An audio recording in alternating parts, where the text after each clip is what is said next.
ओम श्री गुरुवे नमः। अहंकार हिंकार रहस्ययुक्तो श्रृंगार गूढ़ार्थ महाविभूत्य ओंकार मर्मः प्रतिबोधिकाभ्यां नमो नमः श्री गुरुपादुकाभ्यां। ओम शांति शांति शांति। प्रणाम भगवान। श्री विचार सागर दर्पण स्वामी श्री मनोहरानंद जी महाराज का दिव्य ग्रंथ, जिसमें भगवान हमारा 7वां तरंग चल रहा है, ज्ञानी के व्यवहार में कोई नियम नहीं। इसके ऊपर हमारे कंटिन्यू सत्संग चल रहे पिछले। आज पेज नंबर 312 से। जो लोग ऐसा कहते हैं कि जिस पदार्थ में दोष दृष्टि हो जाती है वह पुरुष फिर उस पदार्थ में प्रवृत्त नहीं होता, और ज्ञानी को सभी अनात्म पदार्थों में दोष दृष्टि होती है, अतः ज्ञानी की बाह्य प्रवृत्ति नहीं होनी चाहिए।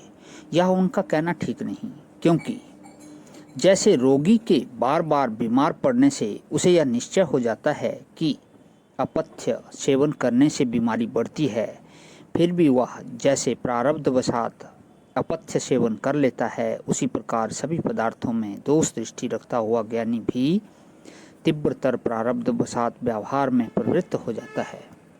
किंतु इस शास्त्र के रहस्य को न समझने वाले जो लोग यह कहते हैं कि प्रारब्ध का फल सर्वथा अनिवार्य है, अतः पुरुषार्थ करना ही व्यर्थ है, यह उनका कहना ठीक नहीं। क्योंकि ऐसा मानने से निष्काम ऋषियों द्वारा लिखे हुए वैद्य शास्त्र, मंत्र शास्त्र और योग शास्त्र आदि मानसिक व शारीरिक रोगों को हटाने के उपायों को बतलाने वाले सभी शास्त्र व्यर्थ हो जाएंगे, और प्रत्यक्ष फल को देने वाले उपायों को बतलाने वाले उन शास्त्रों को व्यर्थ कहना नहीं बन सकता। और हमने जो कहा था कि प्रारब्ध फल अनिवार्य है, वह तीव्रतर प्रारब्ध के लिए कहा था, क्योंकि प्रारब्ध 3 प्रकार के। तो 3 प्रकार के प्रारब्ध कौन से हैं? नंबर 1 मंद, नंबर 2 तीव्र, नंबर 3 तीव्रतर। तो मंद प्रारब्ध हैं जैसे जिसका फल भिक्षा के अन्न की तरह अधिक प्रयत्न से प्राप्त हो, और जिसका अकस्मात प्राप्त हुआ अनिष्ट अनचाहा फल सुसाध्य रोग की तरह थोड़े से में ही प्रयत्न से निवृत्त हो जाए, उस प्रारब्ध को मंद प्रारब्ध कहते हैं। और तीव्र प्रारब्ध क्या है? कि जिसका फल निमंत्रण के अन्न की तरह थोड़े ही प्रयत्न से प्राप्त हो, और जिसका अकस्मात प्राप्त हुआ अनिष्ट अनचाहा, अनिष्ट से मतलब था यहाँ पे अनचाहा, अनिष्ट फल कष्ट साध्य रोग की तरह अधिक प्रयत्न से ही निवृत्त हो, उस प्रारब्ध को तीव्र प्रारब्ध कहते हैं। नंबर 3 है तीव्रतर प्रारब्ध, जिसका फल घर बैठे ही प्राप्त हुए अन्न की तरह बिना प्रयत्न के अपने आप ही प्राप्त हो जाए, और जिसका बलपूर्वक प्राप्त हुआ अनिष्ट फल बैल के डाम की तरह किसी भी प्रयत्न से निवृत्त हो सके, उस प्रारब्ध को तीव्रतर प्रारब्ध कहते हैं। इन 3 प्रकार के प्रारब्धों में से पहले के 2 प्रारब्ध तो तीव्र व तीव्रतर प्रयत्न से हट सकते हैं, किंतु तीव्रतर प्रारब्ध अपना भोग अवश्य ही देता है, इसलिए पुरुषार्थ सदा करते ही रहना चाहिए।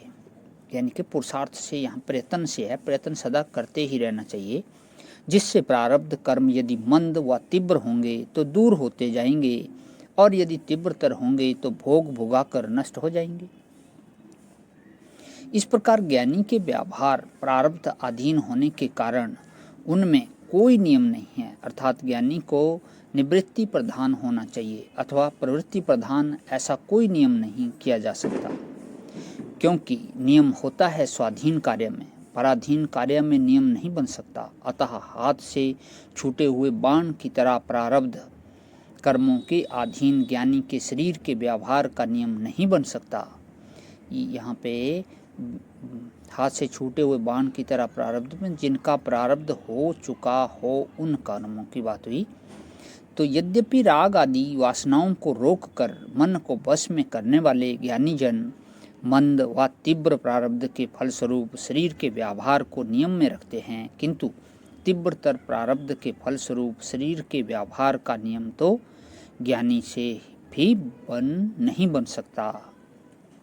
इसके लिए भगवान ने गीता के 3 अध्याय के 33वें श्लोक में कहा है, इसको जो है भगवान कर लेता हूँ। ओम शांति शांति शांति। प्रणाम भगवान।